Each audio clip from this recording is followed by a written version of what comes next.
पिछले एक साल में गोल्ड ने लगभग 58% के रिटर्न्स दिए हैं और ये मूवमेंट सिर्फ गोल्ड इन्वेस्टर्स के लिए नहीं बल्कि कुछ लिस्टेड कंपनीज के लिए भी काफी सिग्निफिकेंट रही है। गोल्ड प्राइसेस बढ़ने से इन कंपनीज के बिजनेस मैट्रिक्स डायरेक्टली इंपैक्ट होते हैं, चाहे वो लेंडिंग हो, ट्रेडिंग वॉल्यूम्स हो या एसेट वैल्यूज। आज के वीडियो में हम देखेंगे कैसे मुथूट फाइनेंस, MCX और मन्नपुरम फाइनेंस जैसे प्लेयर्स गोल्ड के दाम बढ़ने से अपनी परफॉर्मेंस इंप्रूव करते हैं और साथ ही ये भी समझेंगे कि इस ट्रेंड के पीछे एक्चुअल ड्राइवर्स क्या हैं।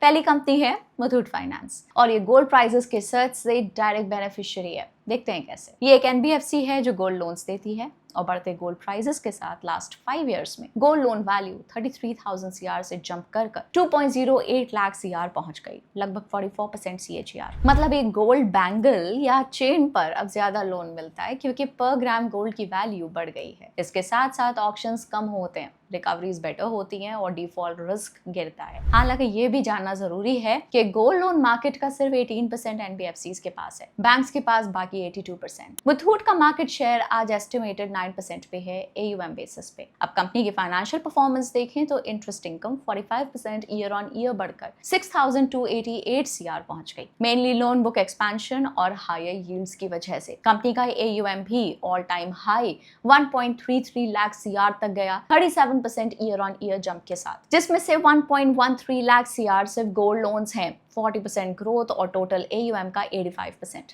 एक्सपेंसेस साइड में बोरोइंग्स बढ़ने से फाइनेंस कॉस्ट भी 48% ईयर ऑन ईयर बढ़कर 2,355 CR हो गई, लेकिन क्रेडिट कॉस्ट 12% गिरी 331 CR तक, बेटर रिकवरीज और इम्प्रूव्ड एसेट क्वालिटी के कारण। Result, net profit 65% year on year jump करके 1,974 CR, कंपनी का सबसे बड़ा क्वार्टरली पैट। एफिशिएंसी साइड पे भी पिक्चर स्ट्रांग है। कॉस्ट टू इनकम रेशियो 22.6% तक गिर गया, मतलब हर रुपये इनकम पे ऑपरेटिंग कॉस्ट कम हो रही है। लोन यील्ड 19.56% तक बढ़ गया, गोल्ड लोन रिप्राइसिंग और बेटर मिक्स के कारण। फंडिंग कॉस्ट 8.88% रही, थोड़ा हाई ईयर ऑन ईयर, लेकिन क्वार्टर ऑन क्वार्टर सॉफ्ट हुई, जिससे मार्जिन्स एक्सपैंड हुए। इंटरेस्ट पे 10.68% तक बढ़ी, मतलब कंपनी हर रुपये लोन पे ज्यादा कमा रही है after paying it's borrowing cost, जो कोर प्रॉफिटेबिलिटी को डायरेक्टली बूस्ट करता है। कैपिटल एडिक्वेसी रेशियो गिर के 27% से 22% हो गया, मतलब कंपनी के पास अब रिस्क एब्जॉर्ब करने के लिए कैपिटल थोड़ा कम हो गया है। लेकिन सबसे बड़ा सवाल है, क्या ये ग्रोथ सस्टेन होगी या नहीं। मैनेजमेंट फाइनेंशियल ईयर 26 के लिए conservative minimum 15% gold loan AUM growth guidance maintain कर रही है, जो कि Q1 40% से बढ़ी थी। प्लस जून 25 में गोल्ड लोन रूल्स अपडेट हुए, अब 2.5 लाख तक के लोन्स पे 85% तक वैल्यू मिल सकती है फ्रॉम द करंट 75%। ग्रोथ को कुछ रिस्क भी है। गोल्ड लोन मार्केट अभी भी काफी कंपेटिटिव है बैंक्स और फिनटेक प्लेयर्स से।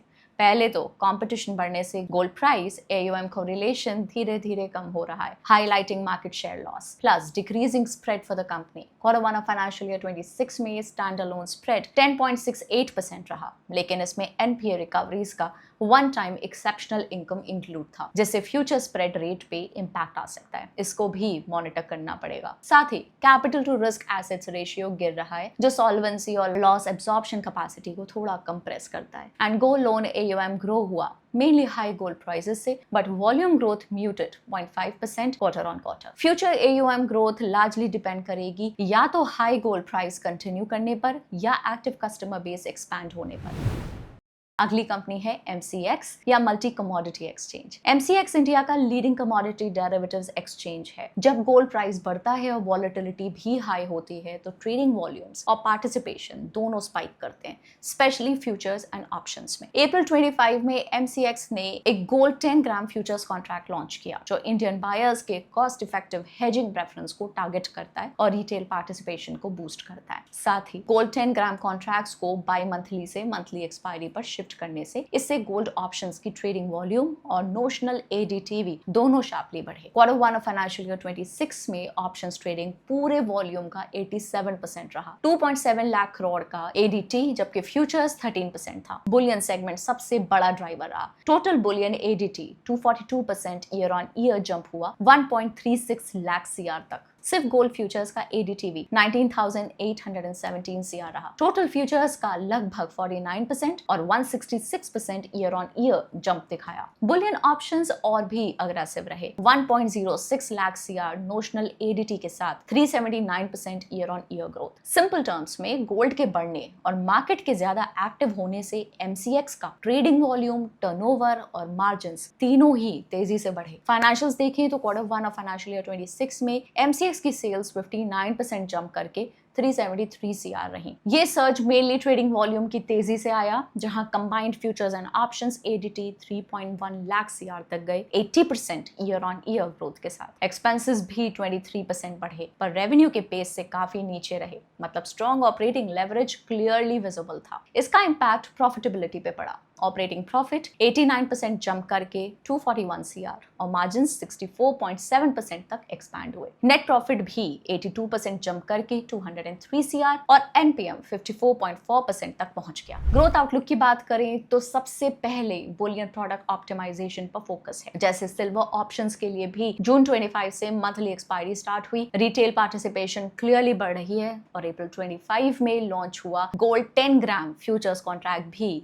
इसी रिटेल सेंटिमेंट को टारगेट करता है। और फाइनली एनर्जी और मेटल साइड में भी एक्सपेंशन हो रहा है। जून 25 में अप्रूव्ड इलेक्ट्रिसिटी फ्यूचर्स लॉन्च होने वाले हैं, जो टोटल फ्यूचर्स वॉल्यूम को एडिशनल 8 से 10% तक बढ़ा सकते हैं। अब रिस्क की बात करें तो कुछ चीजें यहाँ पे क्रिटिकल हैं। पहला है मार्केट कॉन्सेंट्रेशन और margin pressure. Q1 of financial year 26 में 74.7% टर्नओवर सिर्फ प्रेशियस मेटल्स कॉन्ट्रैक्ट से आया, वो भी लार्जली प्राइस इफेक्ट से, वॉल्यूम से नहीं। जुलाई 25 से वीक वॉल्यूम्स दिख रहे हैं, जिससे 64.8% EBITDA मार्जिन सस्टेन करना टफ हो सकता है। अगर कमोडिटी प्राइसेस स्टेबल या डाउन रहे तो रेवेन्यू और वॉल्यूम दोनों हिट होंगे। रेगुलेटरी रिस्क भी है, जैसे क्रूड पाम ऑयल फ्यूचर्स पे बैन मार्च 26 तक एक्सटेंड हुआ और सेबी अब डेरिवेटिव स्पेकुलेशन पे टाइट नॉर्म्स ला रहा है, जैसे कि expiry limits, intraday checks, suitability rules, जो कमोडिटी ऑप्शंस के लिए अनसर्टेनिटी को क्रिएट करते हैं। और हाँ, टेक रिलायबिलिटी भी एक रिस्क पॉइंट है। फॉर एग्जाम्पल, जुलाई 25 में 1 घंटे का ट्रेडिंग डिले हुआ और मई 25 में सेबी ने 25 लाख रुपए का फाइन लगाया गवर्नेंस लैप्सेस के लिए।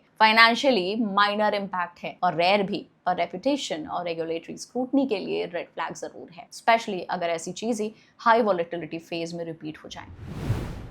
And finally last company is Manappuram finance. बिल्कुल मुथूट फाइनेंस की तरह ये भी गोल्ड लेंडिंग बिजनेस में है। मन्नापुरम का एस्टिमेटेड मार्केट शेयर अराउंड 2% है AUM के बेसिस पे। चलिए अब सीधा फाइनेंशियल्स पे चलते हैं। Q1 ऑफ फाइनेंशियल ईयर 26 में मन्नापुरम का परफॉर्मेंस काफी वीक रहा। इनकम फ्रॉम ऑपरेशंस 9% गिरकर 2262 CR पर आ गई। इसका मेन रीजन था आशीर्वाद माइक्रो फाइनेंस सेगमेंट, जहां पुअर एसेट क्वालिटी और हाई ऑपरेटिंग एक्सपेंसेस ने रिजल्ट्स ड्रैग किए। आशीर्वाद का AUM almost 51% year on year गिरा, जिससे इनकम बेस भी रिड्यूस हुआ। कंसोलिडेटेड बिजनेस में ऑपरेटिंग लेवल पे सबसे बड़ा शॉक आया प्रोविजन से। 145% जंप करके 559 CR हो गए। मतलब माइक्रो फाइनेंस सेगमेंट में स्ट्रेस क्लियरली विजिबल है। रिजल्टेंटली कंपनी का पैट 76% गिरकर 132 CR तक आ गया, पिछले साल के 557 CR के कंपैरिजन में काफी नीचे। इसका सीधा इफेक्ट ये हुआ कि रिटर्न ऑन एसेट सिर्फ 1.1% और रिटर्न ऑन इक्विटी 4.3% पर आ गए। मतलब कंपनी अभी भी कैपिटल और एसेट्स का पूरा रिटर्न जनरेट नहीं कर पा रही। मैनेजमेंट एक्सपेक्ट कर रही है कि माइक्रो फाइनेंस सेगमेंट के इश्यूज ग्रेजुअली सॉल्व होंगे और profitability Q4 of financial year 26 तक वापस नॉर्मल हो जाएगी। AUM मिक्स देखें तो गोल्ड सेगमेंट ऑलमोस्ट 22% से एक्सपैंड हुआ, बट माइक्रो फाइनेंस सेगमेंट के फॉल ने ओवरऑल परफॉर्मेंस को ऑफसेट कर दिया। ऑल्सो गोल्ड AUM जंप के बाद भी इंटरेस्टिंगली गोल्ड के वॉल्यूम्स कम हो गए, क्योंकि वो बस गोल्ड प्राइस इंक्रीज का इफेक्ट है। अब एक और चीज पे ध्यान देना है, gold loan yields Q4 of financial year 25 में 22.2% से Q1 ऑफ फाइनेंशियल ईयर 26 में 20.7% तक गिर गए और मैनेजमेंट गाइड कर रही है कि ये अगले 4 से 6 क्वार्टर्स में लगभग 18% के आसपास सेटल हो सकते हैं। कंसोलिडेटेड गोल्ड AUM 28,802 CR के हिसाब से अगर यील्ड्स और 200 BPS गिर के 18.7% हो जाते तो एनुअलाइज इंटरेस्ट इनकम लगभग 576 CR कम हो सकती है, या क्वार्टरली लगभग 144 CR बिफोर वॉल्यूम फी ऑफसेट्स। कंपनी कॉन्शियसली ये यील्ड रिडक्शन ग्रेजुअली इंप्लीमेंट कर रही है और मैनेजमेंट एक्सपेक्ट करती है कि हायर वॉल्यूम से रेवेन्यू मेंटेन हो सकते हैं, जो एक इन्वेस्टर को मॉनिटर करना चाहिए। अब ग्रोथ ग्रोथ टारगेट्स पे भी ध्यान दे देते हैं। कंपनी फाइनेंशियल ईयर 26 के लिए कंसोलिडेटेड AUM 20% ग्रो करना चाहती है। फाइनेंशियल ईयर 25 के 43,034 CR AUM से 20% का मतलब है 8600 CR नया लोन बुक ऐड करना। इसके लिए गोल्ड लोन ब्रांचेस भी 5000 प्लस तक एक्सपैंड करने का प्लान है। Plus consolidated ROE financial year 25 में 10% था, अब मैनेजमेंट 18% तक वापस ले जाना चाहती है। नियर टर्म स्ट्रैटेजी में AUM मिक्स को रीडिफाइन किया जा रहा है। सिक्योर्ड बुक यानी कि gold plus secured non gold को 90% तक ले जाना और अनसिक्योर्ड MFI एक्सपोजर को 10% से नीचे लाना। ग्रोथ हायर टिकट कस्टमर्स यानी कि 5 लाख प्लस पे फोकस्ड है, जिनका share Q1 of financial year 26 में 19% था, गोल 25 से 30% है। बस साथ में है काफी रिस्क। सबसे बड़ा कंसर्न है अंडर परफॉर्मिंग सेगमेंट्स और वीक साइंस। माइक्रो फाइनेंस यानी कि आशीर्वाद अभी भी लार्जेस्ट रिस्क है, अभी भी बिगेस्ट रिस्क है। Reduced asset quality, increasing cost से अंडर परफॉर्मेंस दिखती है। सिमिलरली व्हीकल फाइनेंस सेगमेंट में भी AUM 5.9% क्वार्टर ऑन क्वार्टर गिर गया और GNPA 9.2% तक बढ़ गया। इन सब का रिटर्न्स की गाइडेंस पे प्रेशर हो सकता है। तो ये था ओवरव्यू उन कंपनीज का जिनको गोल्ड प्राइसेस के ऊपर होने से इनडायरेक्टली बेनिफिट होता है। हाई गोल्ड प्राइसेस इनके लिए शॉर्ट टर्म पॉजिटिव जरूर हैं, लेकिन लॉन्ग टर्म रिटर्न्स उनके रिस्क मैनेजमेंट और एग्जीक्यूशन पे डिपेंड करते हैं। ऐसे ही और सेक्टर इनसाइट्स के लिए चैनल सब्सक्राइब करना ना भूलें। मिलते हैं आपसे अगले वीडियो में। तब तक research smart and invest smart. I'll see you in the next one. Bye-bye.